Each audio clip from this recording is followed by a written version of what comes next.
How you doing, guys? SmartEntity here. Today we're looking at Titania, the latest addition to the Warframe arsenal.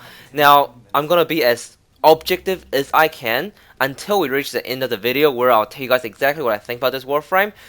Now, the build I have shown here is not a specialized build by any means. I'm not trying to maximize any particular ability or group abilities. It's just a build I've been using to level her up, and it's a build that I believe is quite fair on all her abilities.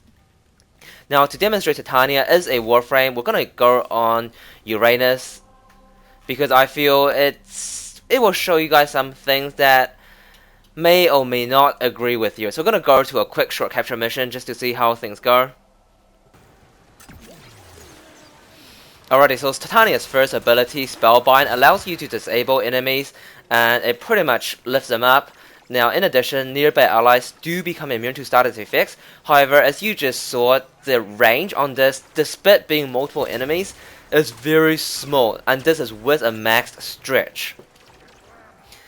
Now, it does do some minor damage to them, however, the damage is pretty much insignificant.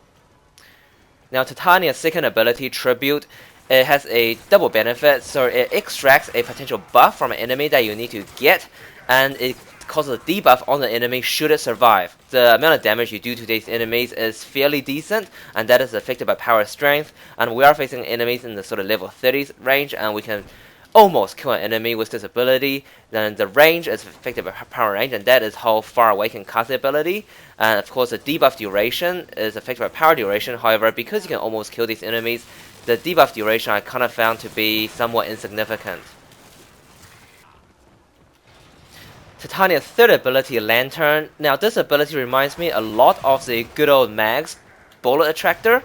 So the way it works is it, again, disables an enemy and then it attracts nearby allies, well, allies of the enemy to it, and eventually exploding. Now this particular ability you can obviously toggle on off, and when you obviously toggle off, it just explodes. So it does damage the enemy for a fair amount of damage. Now the initial cast is obviously just single target, not unlike Bullet Attractor. And as far as utility goes, I really didn't find too much of a good use for this ability. Now, to be fair, the power duration here is affected by power duration, and honestly, I don't really feel this to be necessary or very useful. And the power range, i.e. the distance that it attracts enemies, as well as the explosion radius, is obviously affected by power range, and of course, the amount of explosion that it causes is affected by power strength.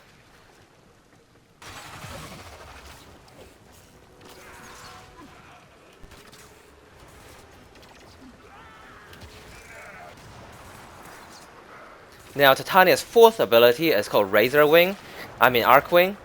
No, Razor Wing. So, what it does is it basically shrinks Titania down to a smaller version, and you get a bit of an equipment change. So you get the Dex Pixar as the ranged weapon. Now, the weapon works pretty much like Arc Wing weapon, where it regenerates ammo if you don't use it for a second or so. And of course, you come with a custom-made melee weapon as well, the Dewata. Now this, again, the animation and all the attack patterns match Arcwing quite nicely. Well, actually, let me rephrase that. It is exactly the animation of Arcwings. Now this particular ability works not unlike Wukong's Primal Fury or Excalibur's Exalted Blade, where the melee weapon does take advantage of certain mods such as Fury, for example, or Reach from your melee weapon, and the ranged weapon does take advantage of your primary weapon, whether that be a shotgun or a rifle.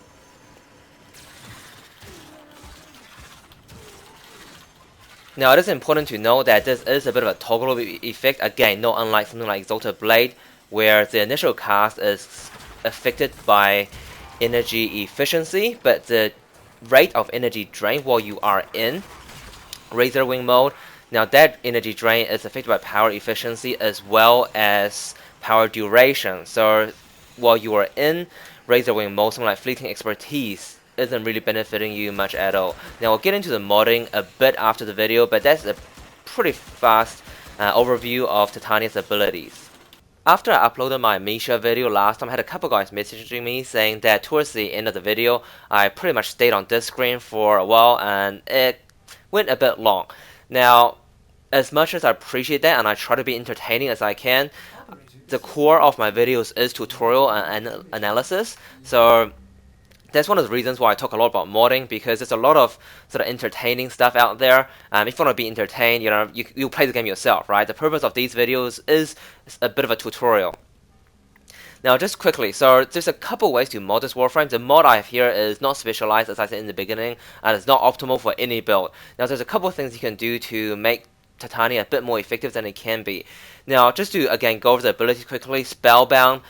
There is almost no occasion where Spellbound is relied upon regularly. Sure, you can cast it here and there for fun, but it's just not an ability worth maximizing or talking about. So again, Tribute is not something that I want to really maximize because it's unreliable, and the buff you get is pretty minimal. Now, Lantern. Lantern is a pretty mediocre third ability. For a third ability, Lantern is bad, but it is one of the better abilities of Titania, and we can talk about that a bit. So Lantern obviously have a double effect. One, it has some decent damage with Explosion. Now you do want to maximize that with Intensify. And obviously it has a Radius. Now Radius, that's where Stretch comes in. You do not want to really put Overextended on there, because that will pretty much destroy the main bit of Lantern, which is the damaging part. Putting something like Fleeting Expertise doesn't really have any negative on Lantern, and obviously Streamline is fine. Prime Continuity doesn't affect it much at all, as I said, because that increased duration doesn't really matter, because you most likely will detonate before it expires. And our survival core mods are fine. Prime Flow is fine. So this mod, this kind of modding is fine for Lantern. Now, the modding you want to use for Razor Wing is a bit different, because Razor Wing doesn't benefit too much from Fleeting Expertise. Sure, the initial cast matters, but once you're in Razor Wing mode, duration also affects efficiency. So you want to take that mod out. And when you do that, obviously you want to switch in a max Streamline. And because duration matters, you definitely want to put in Narrow-Minded in there as well. So we're going to put in... Now, I don't know if I have enough modding here. I probably don't, so... I'll take away my Stretch and put in my Narrow-Minded. Now, having Intensify in there is perfectly fine.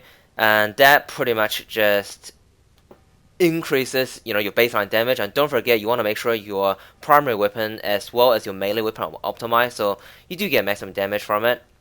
Now, I don't normally do this for just a Warframe release. I usually reserve my ratings for a prime specialized build, but just to put things into perspective, now this is going to be at a 10, right? So Titania have pretty much zero benefit as far as low level speed kills go, and as far as high level utility, again, Titania is just got nothing, right? It has nothing. Farming utility, now I'm giving it a 2. Now speed run, now again, the only reason I'm giving it a 2 here is because you can use power number 4 to traverse some obstacles, especially in spy missions. The only problem I have with that is we already have Cloud Walk from Wukong, right?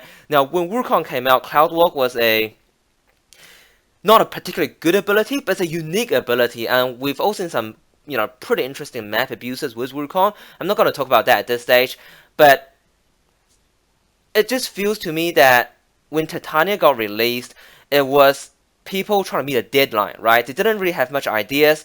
They kind of shoved in, suboptimal or abilities that just doesn't fit the game Warframe on Titania, and they use recycled assets such as Arcwing, which is Razor Wing, which is Arcwing.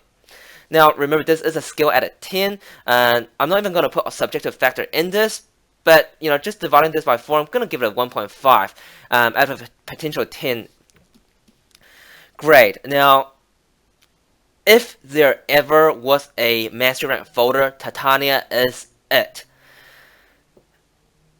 I'll be honest, these past couple of days I haven't been in the greatest mood. That may attribute to how I feel about this, but when Limbo came out, for example, a lot of people were criticizing Limbo, and I did find a really good use for Limbo. I made a video, I called it the Solar Master, and I think these days a lot of people find Limbo to be very good.